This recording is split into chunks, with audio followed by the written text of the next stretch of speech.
സ്വാമിയേ ശരണമയ്യപ്പ. നമസ്കാരം. എല്ലാ പ്രിയപ്പെട്ട പ്രേക്ഷകർക്കും തൃപ്പാദമഠം യൂട്യൂബ് ചാനലിൻ്റെ പുതിയൊരു വീഡിയോയിലേക്ക് ഹാർദവമായ സ്വാഗതം. ഇന്നത്തെ വിഷയം, മൂലം നക്ഷത്രത്തിൽ ജനിച്ച ജാതകർക്ക് ഈ ജൂൺ മാസത്തിൻ്റെ പകുതി മുതൽ ജൂലൈ അവസാനം വരെ വരുന്ന ഫലങ്ങൾ ഏതൊക്കെ രീതിയിലാണ് ജാതകനിൽ വന്ന് ഭവിക്കുന്നത് എന്നുള്ളതിനെക്കുറിച്ചാണ് വീഡിയോയിൽ പറയുന്നത്.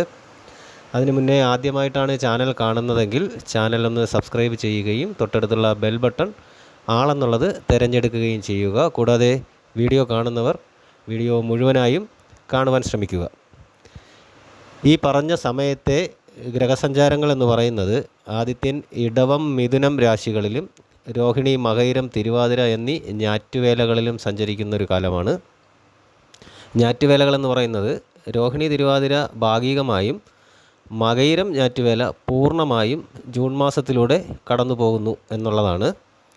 ജൂൺ 1 ചന്ദ്രൻ ഉത്രട്ടാതി നക്ഷത്രത്തിലായിരുന്നു. ജൂൺ 30 രാശിചക്രഭ്രമണം ഒരു വട്ടം പൂർത്തിയാക്കി ചന്ദ്രൻ മകയിരം നക്ഷത്രത്തിൽ എത്തും. ജൂൺ 6 അമാവാസിയായിരുന്നു. ജൂൺ 21, 22 തീയതികളിലായിരുന്നു പൗർണമി. ജൂൺ 1 ചൊവ്വ മീനത്തിൽ നിന്നും മേടത്തിലേക്ക് പ്രവേശിച്ചു. ജൂൺ 18 വരെ അശ്വതി നക്ഷത്രത്തിലായിരുന്നു. തുടർന്നിപ്പോൾ ഭരണി നക്ഷത്രത്തിലാണ് ചൊവ്വയുടെ സഞ്ചാരം എന്ന് പറയുന്നത്. ബുധൻ ഇടവം രാശിയിൽ തന്നെയാണ് സ്ഥിതി ചെയ്തിരുന്നത്. ജൂൺ 14 മിഥുനത്തിലേക്ക് സംക്രമിച്ചു കഴിഞ്ഞു. ജൂൺ ആദ്യവാരം മുതൽ ബുധന് മൗഢ്യാവസ്ഥ ഉണ്ടായിരുന്നു. കൂടാതെ തന്നെ ശുക്രനാണെങ്കിൽ ഇടവം രാശിയിലാണ്. ജൂൺ 12 മിഥുനത്തിലേക്ക് സംക്രമിച്ചു. ജൂൺ മാസം മുഴുവൻ ശുക്രൻ മൗഢ്യാവസ്ഥയിൽ തന്നെ തുടരുന്നതാണ്. വ്യാഴം ഇടവം രാശിയിൽ കാർത്തിക നക്ഷത്രത്തിൽ സഞ്ചരിക്കുന്നു. വ്യാഴമൗഢ്യം ജൂൺ 4 അവസാനിച്ചു. ശനി കുംഭം രാശിയിൽ പൂരുരുട്ടാതി നക്ഷത്രത്തിൽ തുടരുന്നു.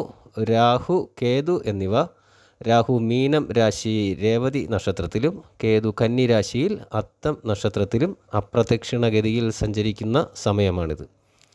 ഈ ഗ്രഹനിലയുടെ പശ്ചാത്തലത്തിലാണ് ഇന്നത്തെ മൂലം നക്ഷത്രത്തിൻ്റെ ശുഭാശുഭ ഫലങ്ങൾ ഏതൊക്കെ രീതിയിൽ എന്നുള്ളത് പറയുന്നത്.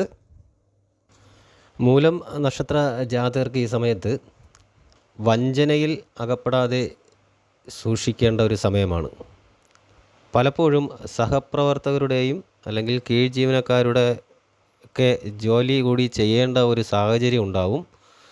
അപ്രധാനങ്ങളായ കാര്യങ്ങളിൽ അനാവശ്യമായിട്ട് ആലോചിക്കുന്ന പ്രവണത ഒഴിവാക്കുക. അങ്ങനെ ആലോചനകൾ കൂടുന്തോറും ബുദ്ധിമുട്ടുകൾ കൂടുതലായിട്ട് അനുഭവിക്കേണ്ടി വരുന്നതായിരിക്കും. കൂടാതെ തന്നെ തൊഴിൽ മേഖലകളിലെ മേലധികാരികളുടെ സംശയങ്ങൾക്ക് വ്യക്തമായ വിശദീകരണം നൽകേണ്ടി വരികയും ചെയ്യും. അന്യരെ അധിക്ഷേപിച്ചുകൊണ്ടുള്ള ആത്മപ്രശംസ അബദ്ധങ്ങൾക്ക് വഴിയൊരുക്കും എന്നുള്ളതുകൊണ്ട് കരുതൽ വേണം ആ കാര്യത്തിലൊക്കെ. അനുചിതമായ പ്രവൃത്തികളിൽ നിന്നും സുഹൃത്തിനെ രക്ഷിക്കുവാൻ സാധിക്കുന്നതായിരിക്കും. പ്രവർത്തന ശൈലിയിൽ കലോചിതമായ മാറ്റങ്ങൾ വരുത്തുവാൻ തയ്യാറാകും. വിദേശ ബന്ധമുള്ള വ്യാപാര മേഖലകളിൽ പണം മുടക്കി കാര്യങ്ങൾ ചെയ്യുവാനായിട്ട് ശ്രമിക്കും. പരസ്പര വിശ്വാസം നഷ്ടപ്പെട്ടതിനാൽ സംയുക്ത സംരംഭത്തിൽ നിന്നും പിന്മാറാനുള്ള സാധ്യതയുണ്ട്.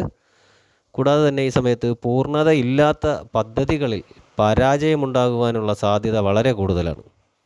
അശ്രദ്ധ കൊണ്ട് അബദ്ധങ്ങൾ വന്നു ചേരാതിരിക്കുവാൻ പ്രത്യേകം കരുതലുണ്ടായിരിക്കണം എന്നുകൂടി ഓർമ്മിപ്പിക്കുന്നു.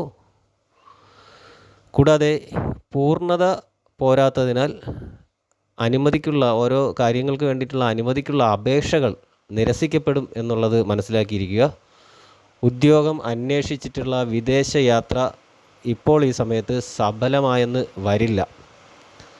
ഏകദേശം ഈ പറയുന്നത് ജൂലൈ മാസം വരെ ആണെങ്കിലും ഏകദേശം ഓഗസ്റ്റ് 16 വരെ വിദേശ യാത്രയ്ക്കുള്ള കാര്യങ്ങൾ ശരിയായി വരണമെന്നില്ല.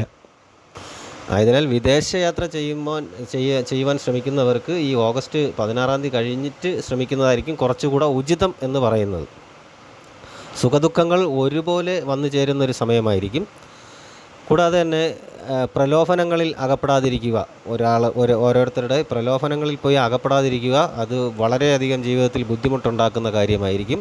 അതുപോലെ തന്നെ നിയമവിരുദ്ധമായ പ്രവർത്തന മണ്ഡലങ്ങളിൽ നിന്നെല്ലാം ഒഴിഞ്ഞു മാറി നിൽക്കേണ്ടതാണ്. സഹപ്രവർത്തകരിൽ നിന്നും നിസ്സഹകരണ മനോഭാവത്താൽ അധ്വാനഭാരം കൂടുതലുണ്ടായിരിക്കുന്ന സമയമാണ്. കാരണമില്ലാതെ അസൂയാലുക്കൾ കൂടുന്ന ഒരു സമയമായിരിക്കും. യാതൊരു കാരണമില്ലാതെയും അസൂയാലുക്കൾ, ശത്രുക്കൾ കൂടും. അപവാദ ശ്രവണത്തിന് സാഹചര്യം ഉണ്ടാവും. ആ രീതിയിലുള്ള കാര്യങ്ങളൊക്കെ വന്നു ചേരാനുള്ള സാധ്യതയുള്ളത് കൊണ്ട് കൂടുതലൊന്ന് ശ്രദ്ധിക്കുന്നത് നല്ലതായിരിക്കും. എന്നിരുന്നാലും ഇടയ്ക്ക് മാസത്തിൻ്റെ അവസാനമൊക്കെ, ജൂലൈ മാസം അവസാന ഭാഗത്തൊക്കെ എത്തുമ്പോൾ മാനസികമായിട്ടുള്ള കുറച്ച് സന്തോഷങ്ങൾ വർദ്ധിക്കുന്ന ഒരു സമയമായിരിക്കും. കൂടാതെ തന്നെ സുഹൃത്തുക്കളുടെ സഹായം ലഭിക്കുകയും ചെയ്യും. പൊതുമേഖലാ സ്ഥാപനങ്ങളിൽ ജോലി നോക്കുന്നവർക്ക് പൊതുമേഖലാ സ്ഥാപനങ്ങളിൽ ജോലി ലഭിക്കുവാനുള്ള സാധ്യതയുണ്ട്. ബന്ധുജനങ്ങൾ വഴി വരുന്ന വിവാഹ ബന്ധങ്ങളുടെ ആലോചനകളിൽ തീരുമാനങ്ങൾ ആകും. അതായത് അനുകൂലമായ തീരുമാനങ്ങൾ ഉണ്ടാകും. ആ സമയത്ത് തന്നെ ധനപരമായ നേട്ടങ്ങൾ ലഭിക്കുവാനും ഇടയുണ്ട്. ഏറ്റെടുത്ത പ്രവർത്തനങ്ങളിൽ വിജയിക്കുവാൻ കുറച്ചൊന്ന് ബുദ്ധിമുട്ടേണ്ടി വരും. കഠിന ശ്രമം വേണ്ടി വരും. മാനസികമായിട്ട് നിലനിന്നിരുന്ന ആഗ്രഹങ്ങൾ സാധിച്ചെടുക്കുവാൻ സാധിക്കും. പണമിടപാടുകൾ ചെയ്യുമ്പോൾ വളരെയധികം കൃത്യത പാലിക്കുക. കൂടാതെ ഗൃഹത്തിൽ നവീകരണ പ്രവർത്തനങ്ങൾ നടത്തേണ്ടതായ കാര്യങ്ങൾ വരും. അതിനുവേണ്ടി പരിശ്രമിക്കും. കുടുംബജീവിതത്തിൽ സൗഖ്യം വർദ്ധിക്കും. വിനോദങ്ങളിൽ നിന്ന് മനസ്സിന് സുഖം ലഭിക്കും. വാഹനം മാറ്റിവാങ്ങുന്ന കാര്യം ആലോചനയിൽ വരുന്നതായിരിക്കും. കഫജന്യ രോഗങ്ങൾ വന്ന് ശല്യപ്പെടുത്തുവാനുള്ള സാധ്യതയുള്ള ഒരു സമയമാണ്. ദീർഘയാത്രകൾ ഒഴിവാക്കുക ഈ സമയം. കൂടാതെ തന്നെ പണം കൈകാര്യം ചെയ്യുമ്പോൾ, അത് കൂടെ കൊണ്ടുപോകുമ്പോഴായിരുന്നാലും അല്ലെങ്കിൽ മറ്റൊരാളെ ഏൽപ്പിക്കുമ്പോഴും ഉള്ള കാര്യങ്ങളിൽ, ആ ഇടപാടുകൾ ചെയ്യുമ്പോഴും ഉള്ള കാര്യങ്ങളിലൊക്കെ ശ്രദ്ധിക്കുക. നഷ്ടപ്പെട്ടു പോകാനുള്ള സാധ്യതയുണ്ട്. പൈതൃകമായ സ്വത്തിൻ്റെ അനുഭവം ഉണ്ടാകും. ദാമ്പത്യ ജീവിതത്തിലാണെങ്കിൽ ചെറിയ പിണക്കങ്ങളൊക്കെ ഉണ്ടായെന്ന് വരാം. മുതിർന്ന ബന്ധുക്കൾക്ക് അനാരോഗ്യം വരാം.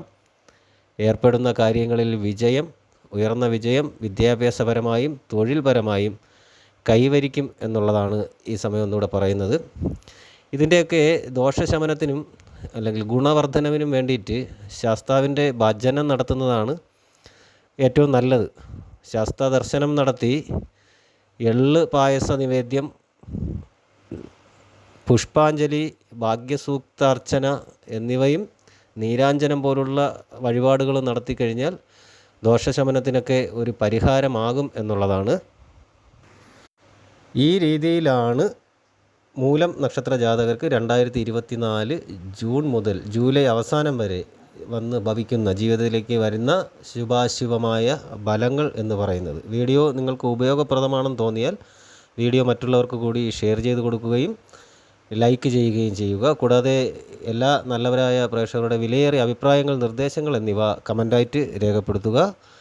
എല്ലാ പ്രേക്ഷകർക്കും ജഗദീശ്വരൻ നല്ലത് വരുത്തട്ടെ എന്ന് പ്രാർത്ഥിക്കുന്നു. ശുഭദിനം നേരുന്നു. നന്ദി, നമസ്കാരം.